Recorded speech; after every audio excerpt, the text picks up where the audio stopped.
Welcome. Okay. Welcome, friends. Today we have a talk from here at the ULKBC podium on cycles and the Aquarian Age. Your participation is invited either in person or on Google Meet. At 12 p.m., we will continue our study of pictorial aphorisms. Then the next week at 11 a.m., we will continue our study on the key theosophy on Google Meet. The Declaration of ULT. The policy of this lodge is independent devotion to the cause of theosophy without professing attachment to any theosophical organization. It is loyal to the great founders of the theosophical movement, but does not concern itself with decisions or differences of individual opinion. The work it has on hand and the end it keeps in view are too absorbing and too lofty to leave it the time or inclination to take part in side issues. That work and that end is the dissemination of the fundamental principles of the philosophy of theosophy and the exemplification and practice of those principles through a true realization of the self, a profound conviction of universal brotherhood. It holds that the unassailable basis for union among theosophists, wherever and however situated, is similarity of aim, purpose, and teaching, and therefore has neither constitution, bylaws, nor offices, the sole bond between its associates being that basis. And it aims to disseminate this idea among theosophists in the furtherance of unity. It regards the theosophists all who engaged in the true service of humanity without distinction of race, creed, sex, condition, or organization, and it welcomes to its association all those who are in accord with its declared purposes and who do desire to fit themselves by study and otherwise to be the better able to help and teach others. The true theosophist belongs to no cult or sect, yet belongs to each and all. Our devotional reading is from the Voice of the Silence, starting here on page 68. It's very interesting that the mythology of 12 and the mythology of Zodiac in religions is very much present. And there is one very surprising passage that I found in the Secret Doctrine Dialogue, and I'll read it direct because it's quite fascinating. I think it may surprise and shock some of you because that's something I have not expected. Here she says,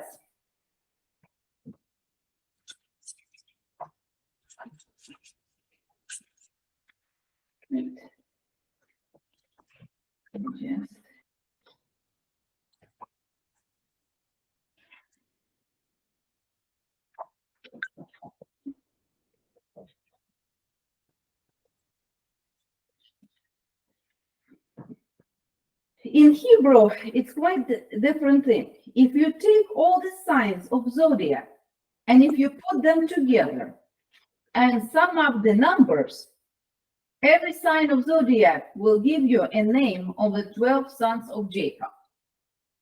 Therefore, the Zodiac is actually, she says, is basically a story of Genesis. This whole story of Genesis is just a description of Zodiac and its signs. So here are a few references to the Zodiac and what she thinks it is all about. And that's from Isis. Those who are initiated into all the mysteries of nature, as well as into astronomy and astrology, know precisely in what way nations and mankind, whole races, as well as individuals, would be affected by so-called signs of the Zodiac. So here she talks about that Zodiac affects us as individuals, as a mankind, and as a whole races. And when we talk about the races, she is meaning the root races. She's not meaning any other races. She's referring to root races. Here is another statement on Zodiac.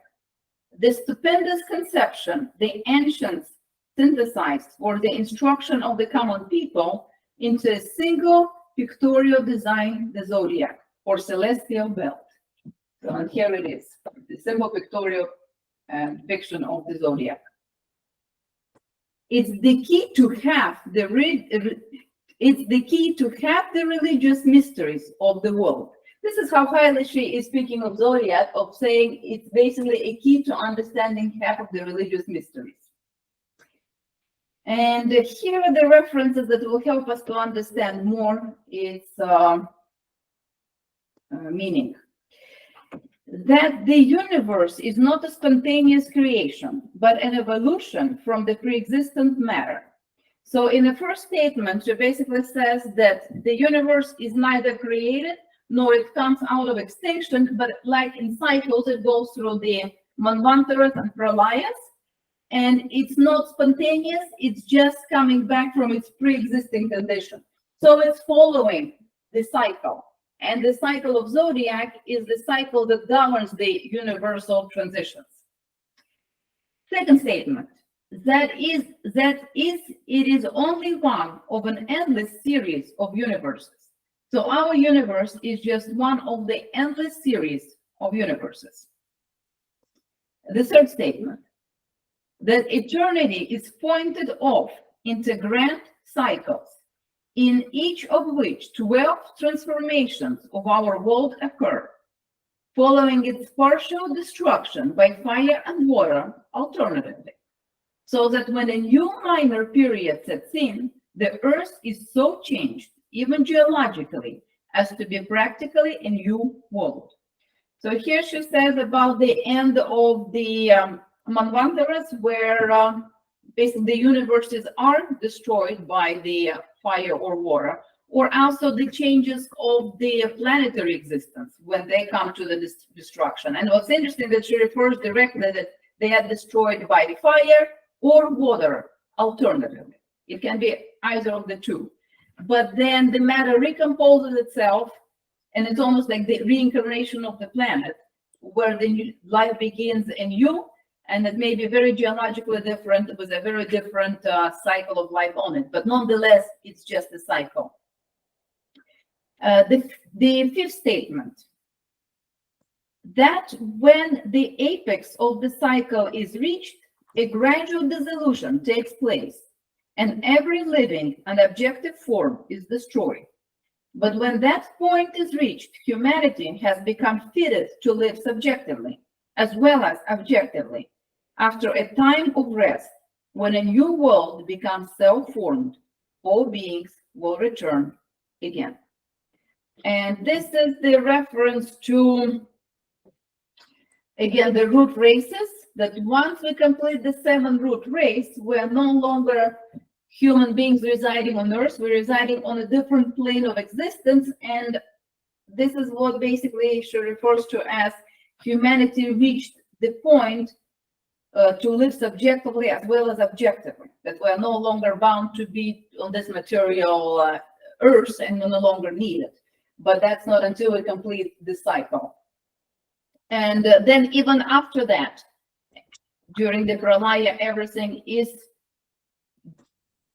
not being destroyed. Everything comes into non-existence, and that non-existence, or in our mind, state of destruction, because we see it as the ultimate catastrophe, the end of Earth, the end of the universe. This in our eyes looks disastrous. HPB says it's a time of rest. She doesn't call it a catastrophe, a cataclysm, or end of everything, or death of the planet. To her, it is a time of rest. Everything has to rest. We have to rest. We have to sleep. We have to wake up again and be active. We have to die to be born again. And so are the planets, and so is the universe. This is the time of rest in the cycle. And it's so important to understand the magnitude of the cycles. And then everything will be self-formed again, the beings, the planets, the universe itself. There is one good example that I have read about our understanding of the universal cycles and magnitude of it, that it's just so hard to comprehend, was the example of a fly sitting on the 16th chapel. That basically when the flies sits on it, it doesn't see the beauty of the windows. It is too close. It's literally crawling on it, only can see like little piece. Now, if the fly flies away and looks at it from the distance, it still cannot see anything because it has no context what it's looking at. We have context, we created it, we put the meaning in it, but fly does know. So 16th chapel to a fly will never mean anything because it's just not at that level of consciousness or physically to see or to comprehend what it's seeing. So in some way, it is us with the universal cycles. Sometimes we get too close in our nose with our own death and non-existence, where we cannot see anymore. We just see that little piece, or we get too far and we see it, like what we're doing right now. We got a little bit further from that window, and we see the cycles of the universe and periods of rest and periods of existence, but it still doesn't make any meaning. We still don't have the context for it. What is the universe doing? What are the extenses of all the universes that HPB is referring to, that we're just one of the series of universes? We just don't have the contextual understanding.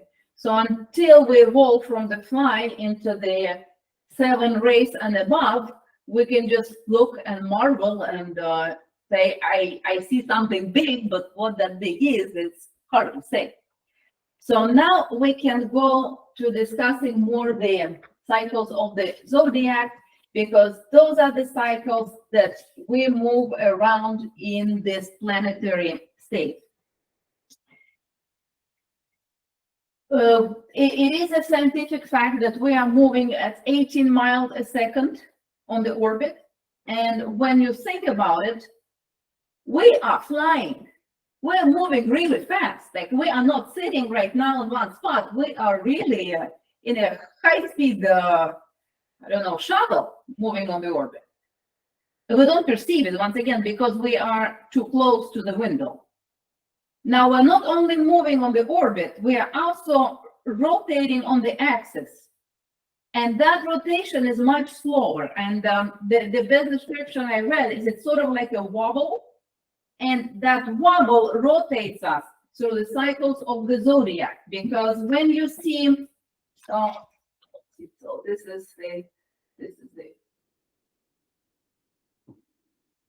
this is one point of the axis, this is another point of the axis of the Earth. And as it's wobbling, it's pointing to different areas in the universe, to different galaxies, to different planets. And as the axis points towards the different galaxies, those galaxies influence us.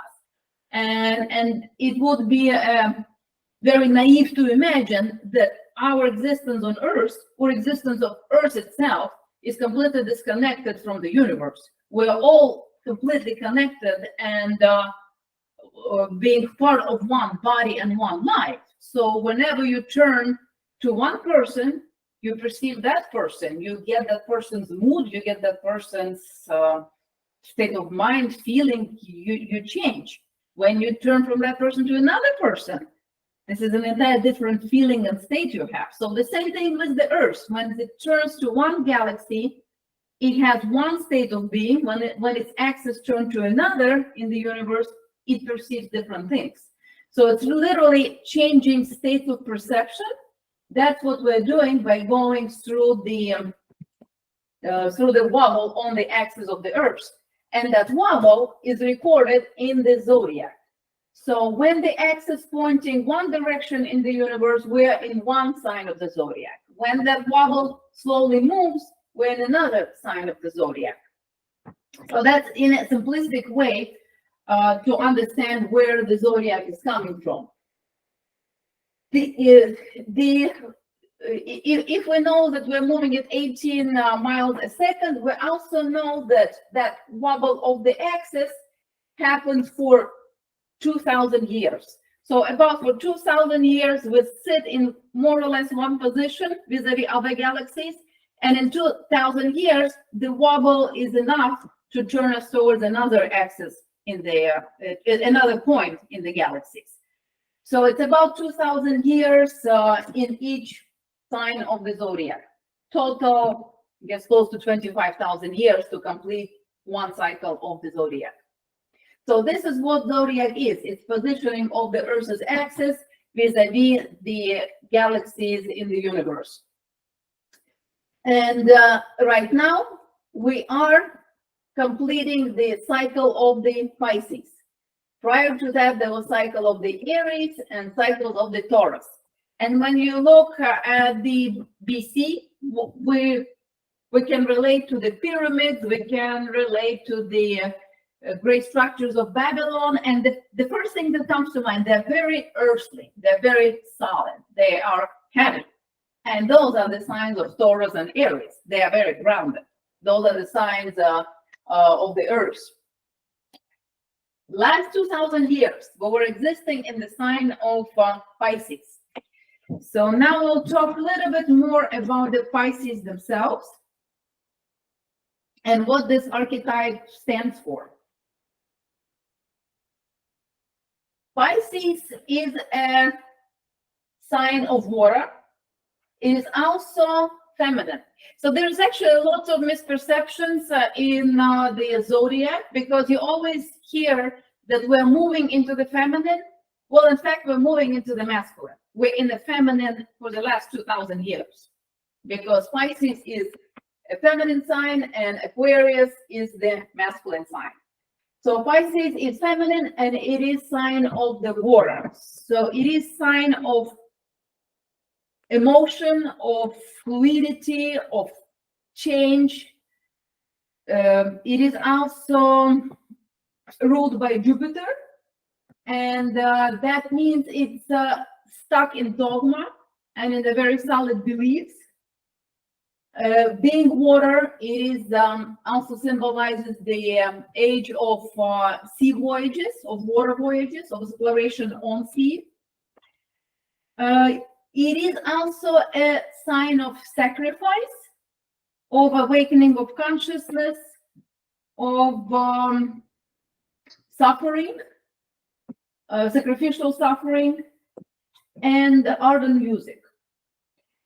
So those are the positive things of Pisces. They are about sacrifice, about social structures, sacrificing for the society, but sacrificing for society from the individual. When you look at the famous quote in the New Testament that now all of you are body of Christ. So there is all of you, there are individualities that become body of Christ. So it's the individuals sacrificing for the unity. The negative things of the Pisces, as I've mentioned, it is age of dogma, of prevalence of one ideology over other ideologies. And it is also, the way it was named, it is a sort of state of addiction. Pisces have addiction type of nature.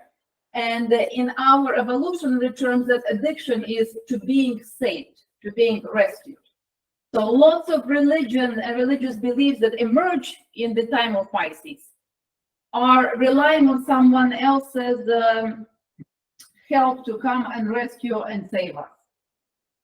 And it is a great burst of spirituality and religions.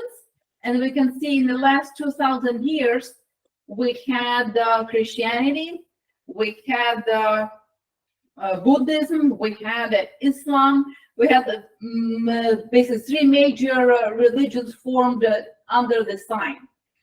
And all three are somewhat similar in where they're today, that they became more fundamentalist, they became more dogmatic than when they were established. But again, this is the sign of Pisces to establish that dominance. And they all rely on, they all basically rely on structure. They're very structured. Buddhists maybe less so, but in today's age, I would say probably as much as Islam and Christianity. So those are all signs of Pisces. Now, the big negative things of Piscean age was the all kind of sorts of oppression and discrimination. And that's part of the dogmatism, that there is no unified, no shared way. It is my way, basically, or the highway. It's this religion or that, this social system or the other, this economic system or none other. So the Pisces were a very dogmatic zodiac sign. Now we are moving into the Aquarian age. And when we speak of the Aquarian age, the first question that comes to mind, when? Are we there? Are we going there in 100 years? Did we already enter Aquarian age? So there's lots of debate, like there is this notion, it's almost like second coming of Christ. It's coming, but when is it here? So there are some interesting thoughts on this, the Aquarian age, like in the cycle, when you look at nature, because as above, so below, when you look at the sunrise, when is the sunrise? When the sun just appears? When the sun is at the zenith? What is the moment of sunrise? It's a period, it's a process. And the same with the sunset. The sun starts setting, then you see half the crest, then you see it disappearing, then the sun is gone, but there's still light. So when is the sunset? And the same thing with the zodiac cycles.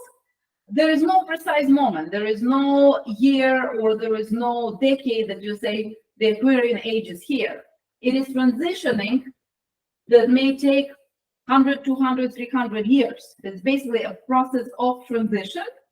And you just look for the signs, what Aquarian age is, what Aquarian sign is, and you look in our society for this signs. So we'll talk a little bit more about, so what is the difference between the Aquarian and the Pisces? So Aquarian sign is masculine. It is not feminine. We're not moving into more feminine or more soft or collaborative society. And in fact, no sign is good or bad. Like there's a little bit of a notion once we're in Aquarian age, we're all saved. It's the next golden age. It is not. It's just a sign. There'll be positive of it. There will be negative of it. But it will have a different influence on us because we are pointing towards different galaxies in the universe that have a different energy that influence us. So the Aquarian is masculine and it is air. So we're moving into the state of air. Air associated with mind, with agility, with speed, also air travel versus the sea voyages. It is more rational and it is more free. So in some way, Aquarian period resembles a little bit of the Atlantean root race. It is very analytical, it's very rational, and it's very free of dogmatism, of any kind of prescribed realities. So it's very much a self-evolving reality. It is more about creativity and spirituality than dogma. And I've mentioned the archetype of groups that during the Pisces, we were exploring our social evolution, how we can do things together, how we become one body of Christ from many different people. We are still about that social evolution in the Aquarian age, but it's very different. It is more of a beehive mind. It's not coming from many to one. It's many acting as one. It's individuality in unity. So it's a higher level of evolution of the social skills that we have in humanity. And the best description that I have seen on this is looking at the Piscean age as a Gregorian chant. So it's basically all humanity, all of us chanting in unison and trying to achieve that unison that is very, very structured. And Aquarian age is more of a jazz. We're all doing our own thing, but we're creating music together. And that applies to all structures of society. So we can take a look at the signs of Aquarian age in our society and then determine, is it here yet or it's not? So if we look at the structure of society today, the political system that is emerged in the most recent century is the democracy. And democracy is very much jazz of politics. Everyone is adding a voice and co-creating a political reality. That's very different to the political system of kingdoms and empires that was very hierarchical. And again, that's the Piscean. So we're definitely now political structure are in the age of Aquarius. What does not mean that other systems do not coexist. And you remember how even in the root races, there can be several root races coexist, subroot races coexisting at the same time. And same with the zodiac. It could be influences still of the Pisces and already of Aquarius, because we are in transition. We're not fully in the middle of the 2000-year cycle. So when we look at economic system, the economic system that was dominating the world in the last century is capitalism. And what is capitalism is, again, it's people co-creating their economic well-being. It's not a well-structured feudal system where one person owns the land, other work the land. It's, again, a jazz of economic system. We're all co-creating. When we look at religious belief, the Piscean age was known for a very structured religion. You are part of this religion or that religion, and you cannot mix and match. You cannot transition. You cannot integrate learning from other religions. Today, we're looking more at a new age spirituality that borrows from every religion. So it's really co-creating, it's doing jazz of spirituality. And on our cultural north, there is one example that I would like to use on culture and how the Aquarian age demonstrates in our cultural perspectives. And they're not very new. So I will refer to a quite old story of Wizard of Oz. So I'm not speaking of 2020s or even 2010 or 2000. Because Wizard of Oz is a very telling story of the Aquarian age. And here I'll show why.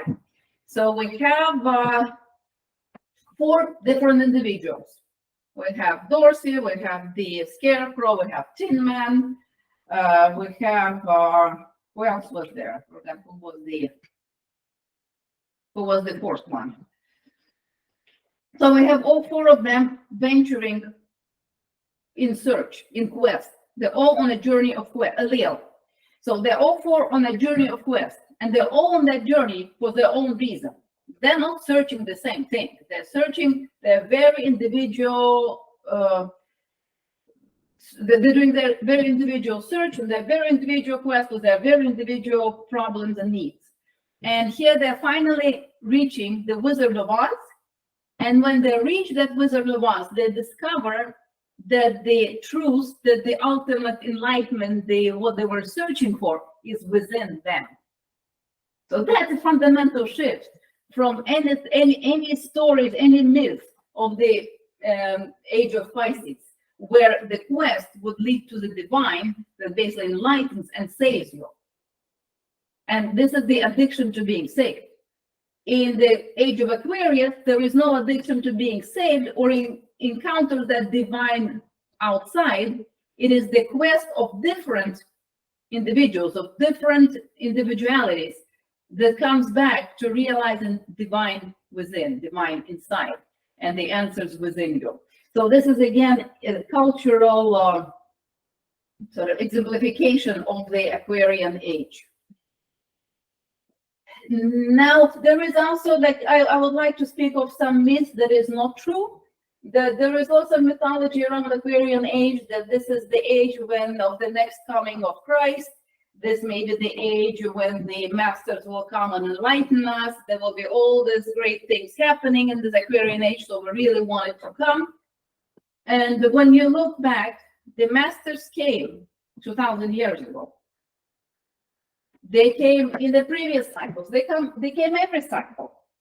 Why would they come again to establish any new religion? We can look at the results of what religions did in 2000 years. Actually, nothing good.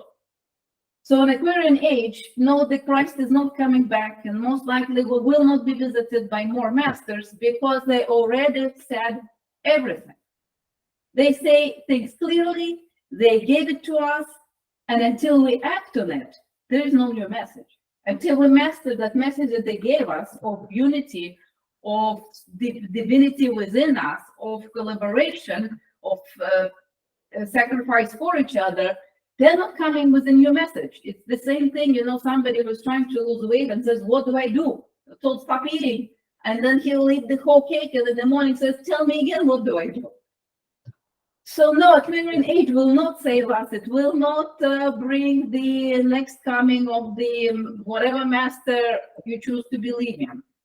The message is clear. The message is given to us about the cycles, about the unity, about our evolution. So it's now for us to bring this into action and move through the cycles of the zodiac, 2000 years at a time, till we reach the next sub-race, 6th race, 7th race, and hopefully transition to the next realities to continue this beautiful, beautiful cycle of existence. So I'll stop here, and if there's any questions, I'm happy to answer.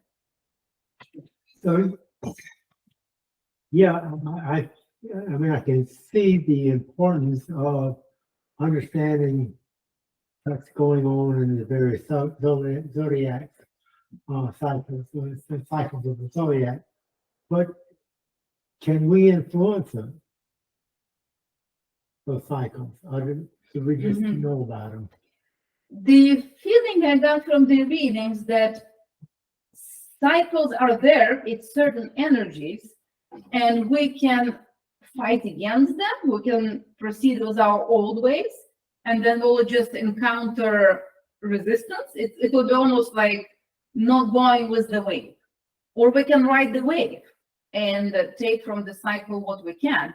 But I don't think we can influence them much, because we are tiny, and the universes are so big and larger than anything. So we're probably co-creating some of it. So if we're really resisting the cycle and we're really trying to hold on to the old, that's also creating influence we are sending to the other planets that are pointing their access to us. So I'm sure that everything in the universe is a constant co-creation. But from what I've read, the best advice was ride the wave. Don't fight against the tide. Don't go against it.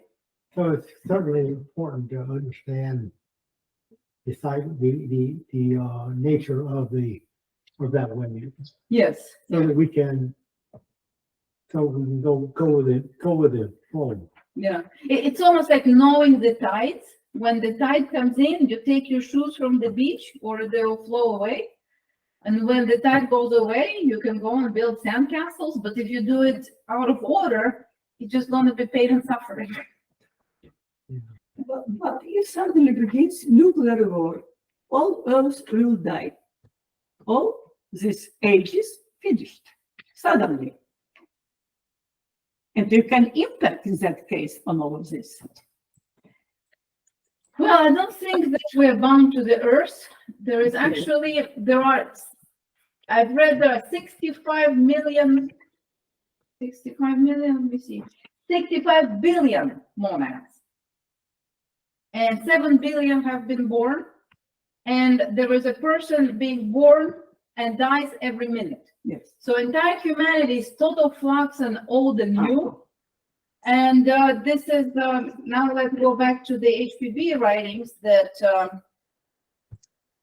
she says, after a time of rest, and you will become self-formed, all being will return again. That maybe a rest, maybe a break is needed, but then the planet will be formed again.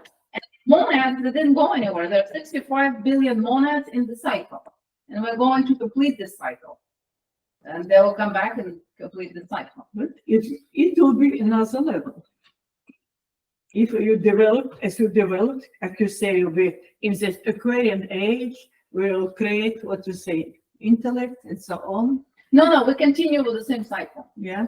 But what if Earth is imagined? What if we can be on any planet? All humanity dies, no mind. What will be? It will be, Earth continue to move, but where? Well, that we'll die only on this plane. On this planet. Yeah, you only die in physical. You see. On the other plane, you still exist. Okay. 60. We have three beings in one. Is the physical, Mhm. astral, No, and spiritual. Spiritual. They're- Mhm. they're- okay. So they will be recomposed on another physical plane if we require physicality. Mhm.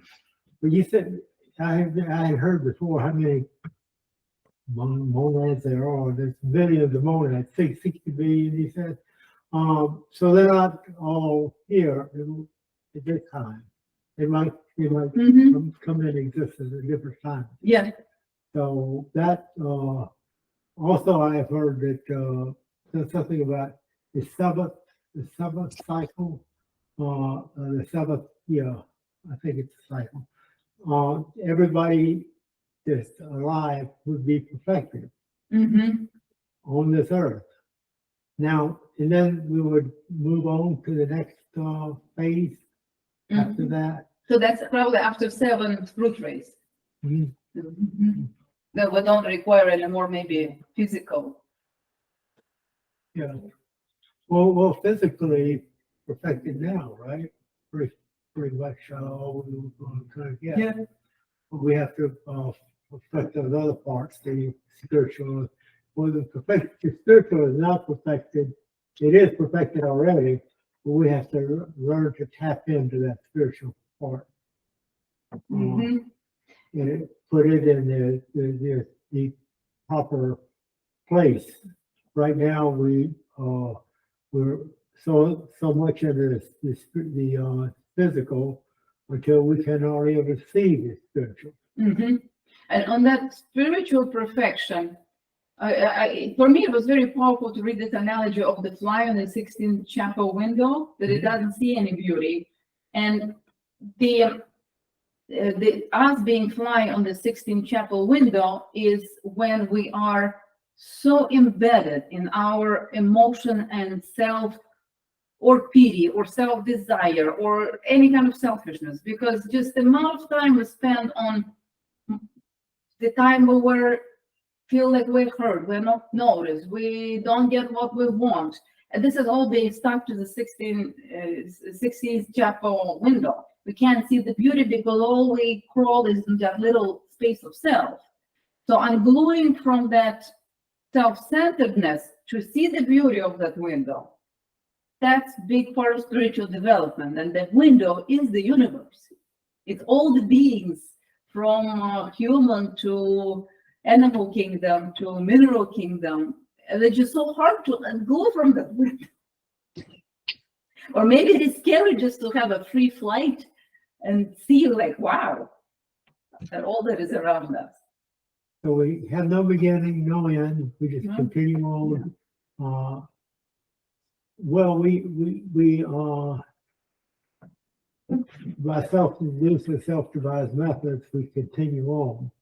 But if we don't go with the flow, we become part of the process that you just kind of disappear. That's an important one. Yeah. Yeah, that's not everyone meant to go to the next cycles. Yeah. That some monads basically self-destruct.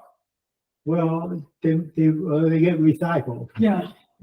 I don't know. To get to self-destruct, you would have to have denied everything continuously. So the way I understand it, that there aren't too many of those, but you get recycled. Yeah. Mm. And of course, here is the question that I have just a question in my mind. So where did all the monads come from? And how did it all come to existence? That's it. Spark from the divine. Yeah. Everyone's a spark from the divine, right? Many sparks. Many sparks. Yeah. Yeah. Well, with the fireplace, how many sparks you get out of just one fireplace? You know? Yeah, it's Yeah. tickles your mind. Mhm. Well, I wonder why we have lost this idea. You never hear about the zodiac in the Western world anyhow. Not anymore. Yeah. Now it's mostly predicting, became a tool for predicting future and Yeah, but it's certainly. a fortune teller. Yeah. But it's sacred knowledge, what, as HPB said, the sacred knowledge is very kindly preserved by the brotherhood. That it is the key to have of the religious mysteries. So do you think this audio was kind of withheld from us now? Because we are not using it properly, maybe it's going into the background until It's we certainly- learn to use it properly, I guess. It was very much prominent in all of the sort of the religious circles in like in the be it Mayas, be it Egyptians, be it Incas. It was very prominent. So there was very esoteric knowledge preserved that it was never shared with the masses. And I don't think that we ever really got the esoteric side of it. That it turned into superstition and almost like a future telling, but basically its esoteric side is still being hidden from us. It definitely deserves even a deeper topic. Actually, HPV wrote a lot about it. There's quite a few references, but even the references that I have seen are sort of covered with a veil. Like they are, The esoteric is good. yeah. And you can get to the point where you understand it, Yeah. but And it's a lot of Yeah. love. And again, I want to come back to one of your statements, which says the stupendous conception the ancients synthesized for the instruction of the common people into one pictorial design of zodiac. So maybe what we say the zodiac is that we're now predicting future and reading people's traits. This is the instruction that the ancients gave to common people. So yes, we have access only to a layman's version of zodiac. So probably few individuals on Earth that know the deeper meaning, but the key is hidden.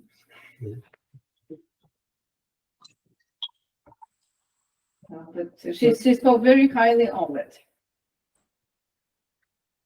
The whole races as well as individuals will be affected by the so-called signs of the zodiac. Well, we should probably break now before we go to the meeting. Okay, Thank you. thank you. Thank you for joining. Yeah. We will resume in 10 minutes. Yeah. Yeah. Okay, stop. Mhm. I got it.